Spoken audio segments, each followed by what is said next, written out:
Every civilization and people that have existed through all time have had a sense of the divine. The 17th century French philosopher Blaise Pascal stated it this way: "What else does this craving and this helplessness proclaim, but that there was once in man a true happiness, of which all that now remains is the empty print and trace." You know, people have tried to constantly fill this craving, this void, sometimes with material things, or with philosophical ideas or spiritual practices. Yet the craving and restlessness remains. The second half of Pascal's quote states that, since this infinite abyss can be filled with only an infinite and immutable object, in other words, by God Himself. 1,300 years earlier, St. Athanasius of Alexandria set about in his book on the Incarnation to defend the Christian teaching that Jesus is God against the teaching of Arius that Jesus was not God. In doing so, St. Athanasius also showed us that it is truly impossible to know God fully except through Jesus. Athanasius believed that God created humanity to know God. But as he said, on account of our limitations of their nature, they could not by themselves have any knowledge of their Creator.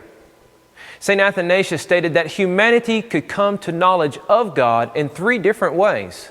You could observe the immensity and harmony of creation and learn from great teachers of knowledge of God, or follow the law and prophets.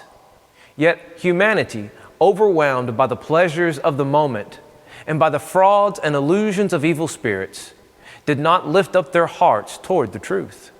In order for humanity to fully know God and their purpose, Athanasius states that the image of God had to be renewed.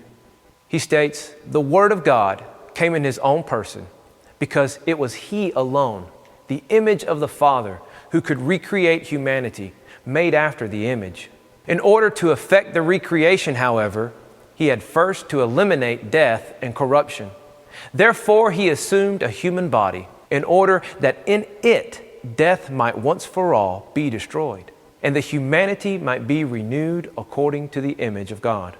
Because Jesus is God incarnate, He reveals not just truth about God the way a human prophet does. He reveals God. He makes God known personally. And in doing so, He effects the salvation of humanity. He restores the image of God onto humanity and fixes the broken relationship between Creator and creation. The person of Jesus, being both fully God and fully man, cannot be separated from His work and message. The message and the messenger are the same. To know God is to know Jesus.